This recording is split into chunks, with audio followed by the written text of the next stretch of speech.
Pilipino, parang sa isip namin, ba parang parang iba. Tapos nagkakabiruan na kami, nagkakatrabaho na. Mukhang kailangan natin maghanap pa.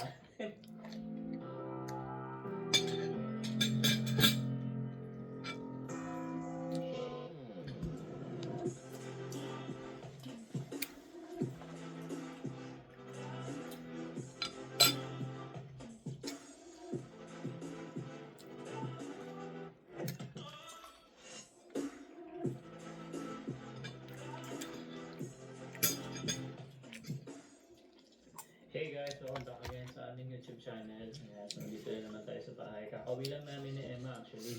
Tapos, mamaya ay tutugtog tayo. Pero mamaya pa naman kasi may time pa tayo. Mga 8, a quarter to 9 pata kami. So, pahinga muna ng konti. Then, yun nga guys, nabanggit ko na rin ito sa vlog. I think, nung last vlog lang din namin na meron ko i-share sa inyo. Ayan, so, hindi pa naman siya talaga sigurado. Parang alam niyo na, nagkakatugtog pa lang naman kami magkakatrabaho. Tapos nabanggit ko na rin kay Emma to, I think last week lang din Ayan, so ayun na nga guys. May mga nagtatanong din kasi or sabi or i-share din daw or i-content yung pag-lay-off na ng workers dito. So, hindi namin masyado syempre alam status, sino-sino yung mga nag-lay-off sa per province, ano yung mga industries. Yes. So, ang masishare na lang namin syempre is yung personal experience, kung ano yung nangyayari natin. So, alam natin na maraming nag-lay-off. Pero, ang nakakatakot lang, hindi ko alam kasi parang may signs lang din. Sabi ko, during these times na napakahirap, no? Baka mangyari sa atin yan, ganyan, isa sa atin. Tapos ito na nga si Alvin nagkukwento na recently. Ano ba yung mga signs? Mga signs lang ha? Hindi pa naman talaga siya guys. Kumbaga, yun lang yung naiisip namin mga katrabaho ko. So anyway pala guys, bali ang work ko dito ngayon, mga bago lang sa channel namin, is yung sa warehouse. So itong warehouse na to guys ay galing na ako before. No? Ito yung masasabi kong pangalawang trabaho ko dito sa Canada. Kasi yung unang trabaho natin dito sa Sinigma. Then after a month, nakuha nga ako dito sa warehouse na to. So nag-forklift ako dito. So all around kami dito, lahat. Picking, receiving, loading, lahat. Yung lahat sa warehouse. Kasi merong warehouse kasi na iba.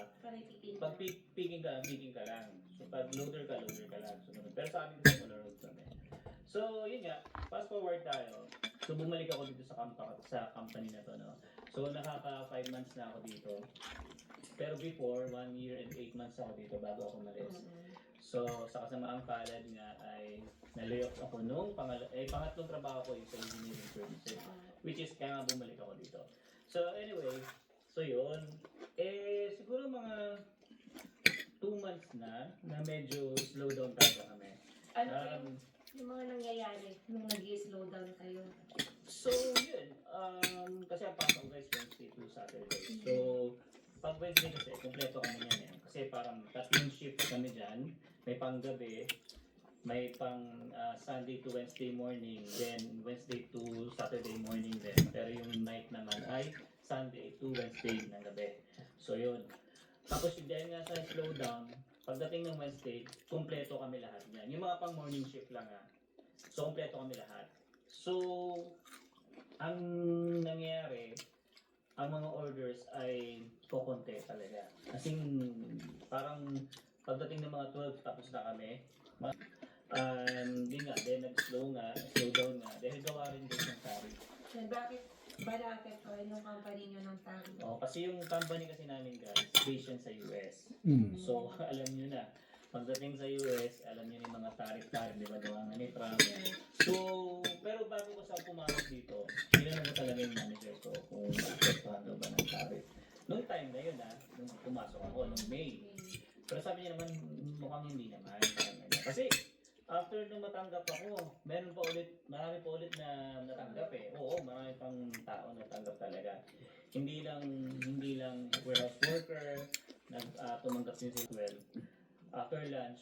So, may bibigyan kami ng task niyan. Siguro magsa-cycle count kami, ganyan. So, mag-check kami ng mga walang mga laman na slot, mga ganyan. So, malaki yung building eh. So, may trabaho pa rin. Ito paano. Or, kapag talaga naubos na yun, maglilinis kami. As in, yung linis lang naman na ayusin mo yung mga paleta, ganyan. Kasi may mga slot talaga na naiiwan na wala yung empty na, may paleta lang. So, ano mo lang naman yan, i-combine mo lang naman lahat yun. Madali lang naman. Kasi nasa machine ka lang naman. So, yun nga, parang kami siyempre, tayo mga Pilipino, parang sa isip namin, parang parang iba. Tapos nagkakabiruan na kami, nagkakatrabaho na, mukhang kailangan natin maghanap pa. Mga ganun, yun ang mga biruan. Hindi kayo, hindi lang kayo ang anak natin. Kasi nga, yung mga 2 months ago nga, yun nga, dahil nga parang lumiliit yung volume ng namin. So, syempre, parang kinakabahan kami. Kasi nga, sobrang dami namin, parang, although isa lang naman din kasi may ari namin. Kasi, ang company namin nga, galing US based yan. Maraming dot foods kasi talaga guys. Even sa Amerika, marami silang mga warehouse. Tapos, dito sa Canada kasi dalawa. Toronto at saka dito sa Calgary nga. So, kami yung mga nagdi-distribute ng mga, kung ano man yung mga, let's say sa Walmart, yung mga ganyan, Sobeys, yan. So, kami yung mga nag-request ako ng panggabi. Which is, nung siguro mga 3 months ago, kinausap ako ng manager ko kung willing pa akong palipat sa gabi nga. Nung time na hindi pa nag-slow down. So sabi ko, sabi ko, available naman ako kung kailan, kung kailan pwedeng lumipat, ganyan. So, dahil nga sa ganyan. Kung magpanggabi sana si Alvin, at least mahatid niya sa hapon or like, depende sa schedule. Tapos masusundo niya rin si Sarah. Yeah, para Cost cutting na nila or... pwede. Maapektuhan yung mga panggabi kasi kung nagpanggabi nga sila for example for the sake of kids, di ba? Yan pa. Mahirap pa sila ngayon magpang-umaga. Kaya nga, buhay ba at naniniwala sa atin, di ba? So, there's no Yes, pero syempre, ano din, Siguro naman marami naman sa Hindi na aksidente. Canada. If you can comment guys kung anong area nyo, tapos kung ano yung nalalaman yung pag-layoff sa mga companies, no, you can comment down below para at least pag nabasa natin, no, mga viewers and subscribers natin, malaman din at maging aware sa buong nangyayari dito sa Canada. Okay, so yun guys, no, sana ipag-pray nyo na lang ako, kami ni Emma, na sana ay maging positive pa rin yung company namin, no, kasi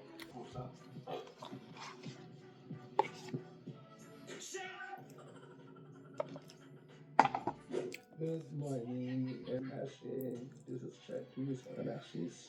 Nasaan ako ngayon? California. We'll be doing our own show. Our first show dito sa US rin namin. Dito kami ngayon sa bahay namin dito sa Amerika. At gusto ko ipakita sa inyo kasi napakaganda. Saka napakaganda dito sa bahay kasi magkasama rin yung pagpunta nila ko. And sobrang gulo namin. Sobrang halit ang part ko. So,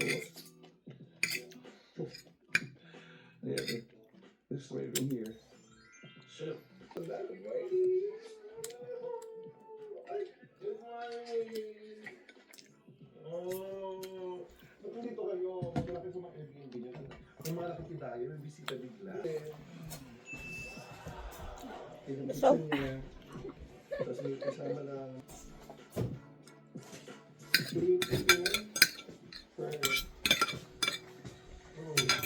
Diyan na lang yan, lagay sa kaldero.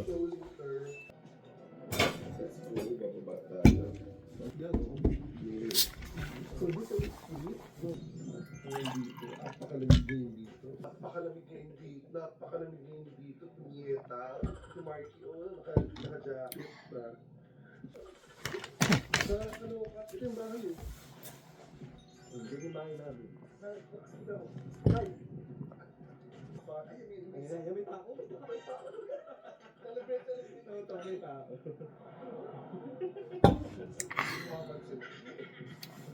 May tao. May umaanday na tao. Di ba kasi itsura ng mga zombie apocalypse? Nanananghali ka. So, akala nyo, partner, hindi.